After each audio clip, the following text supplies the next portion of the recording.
Bom, um outro destaque do programa Giro Esportivo de hoje, com relação à Copa FMF.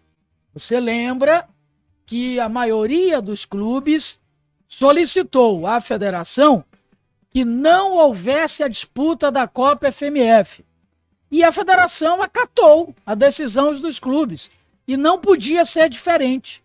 Porque se os próprios clubes estão dizendo não temos interesse em disputar a Copa FMF, porque ela é deficitária e ela vai gerar custos para os clubes. E aí, o que acontece?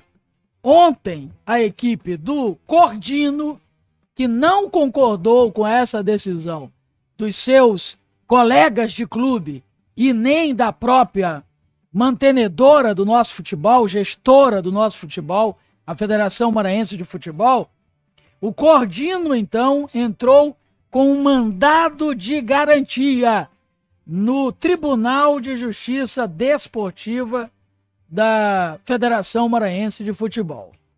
Bom, a minha análise sobre esse mandado de garantia. Primeiro, o Cordino está fazendo o papel dele.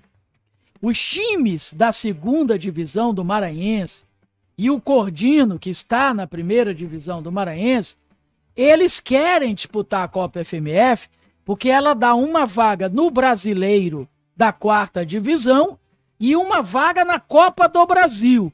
Brasileiro da quarta divisão não dá dinheiro, a gente sabe, é deficitário, mas pode significar o acesso para a terceira divisão do Campeonato Brasileiro. Você começa a ter uma visibilidade. É a porta de entrada do Campeonato Brasileiro, a quarta divisão.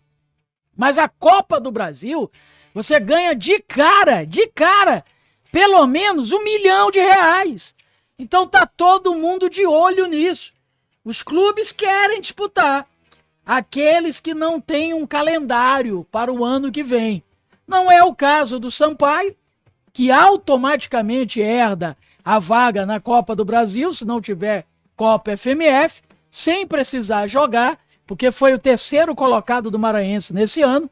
Não é o caso do Moto, que foi o vice-campeão maranhense desse ano, que recebe de bandeja a vaga do Campeonato Brasileiro da quarta divisão. Então esses clubes, Sampaio e Moto, já estão garantidos com essas duas vagas e não têm o menor interesse em perder tempo, em gastar dinheiro disputando uma Copa FMF, diferentemente dos clubes da segunda divisão e o próprio Timon, que é da primeira divisão. Timon não, Cordino, que é da primeira divisão. Então, é perfeitamente compreensível o Cordino fazer alguma coisa, lutar pelo seu direito, lutar pelo seu interesse, coisa que todos os outros clubes poderiam fazer. Agora, teriam sucesso? Eu entendo que não. E vou explicar por quê. Essa ação do Cordino não vai dar em nada.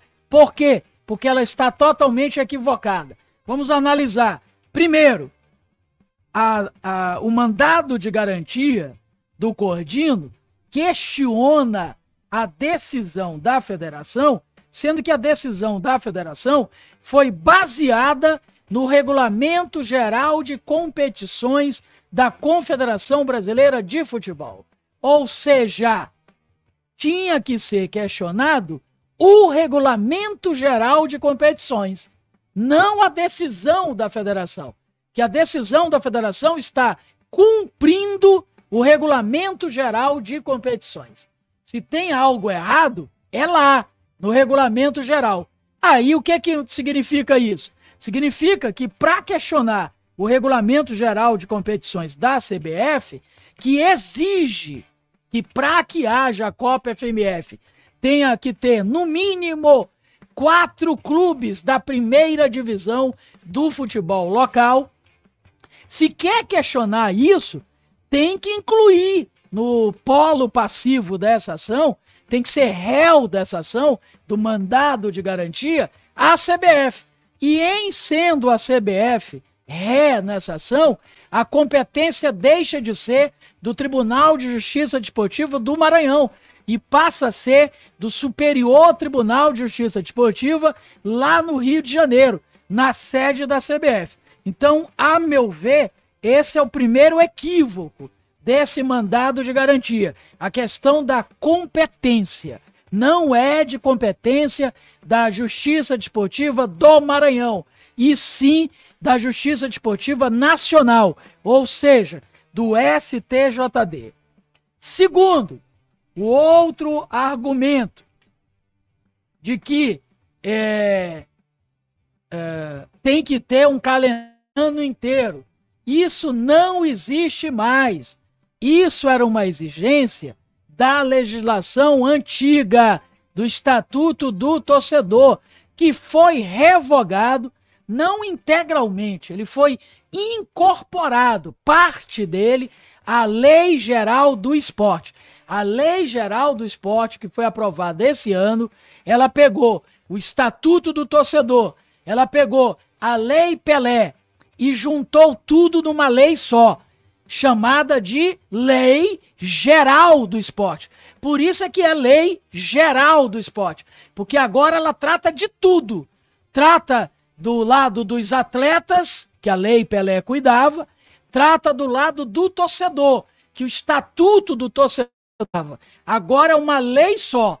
É como se fosse um código, uma consolidação, uma reunião de todas as leis.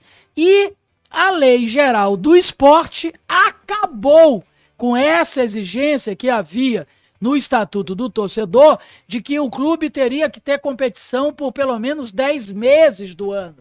Teria que ter um calendário para pelo menos 10 meses do ano. Não há mais essa exigência. Então os argumentos do Cordino são completamente equivocados. Primeiro, porque não há mais essa exigência de competição por 10 meses. Segundo, porque os clubes podem decidir, pela legislação atual, pelo Regulamento Geral de Competições, eles podem desistir de uma competição se eles entenderem que a competição é deficitária. E está certíssimo. Por quê? Porque, como eu já disse aqui várias vezes, quem faz a bola rolar, quem faz o futebol funcionar, quem investe, quem gasta, quem se coloca em risco, são os clubes. Então, se um clube acha, não tem o menor interesse em participar dessa competição, eu já tenho a vaga que eu quero garantida pela competição oficial, que é o Campeonato Maranhense. Então eu não vou fazer time, gastar dinheiro, perder tempo para ir buscar uma coisa que eu já tenho. Isso é óbvio, isso é lógico. Cada qual buscando o seu interesse. Só um detalhe, o interesse do Sampaio e do Moto está contemplado na legislação. Eles não estão fazendo nada fora do figurino, fora da legislação. Ah, mas não é justo com o clube do interior, não é justo com o Cordino que não concordou. Isso é uma outra história.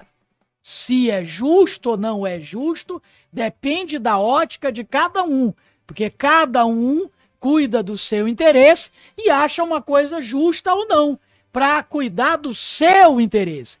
Agora, a questão é, legalmente, o que foi feito pelos clubes e o que foi feito pela federação se sustenta? Sim, a decisão não é ilegal, a decisão não fere nem o Regulamento Geral de Competições, nem a Lei Geral do Esporte. Então acabou. Essa é a discussão técnica, jurídica. Agora, se isso não é justo, é outra história, é outra discussão. O certo é que a gente vai acompanhar, já entrei em contato, inclusive, com a presidente do Tribunal de Justiça Desportiva para saber se ela já tem um posicionamento sobre o mandato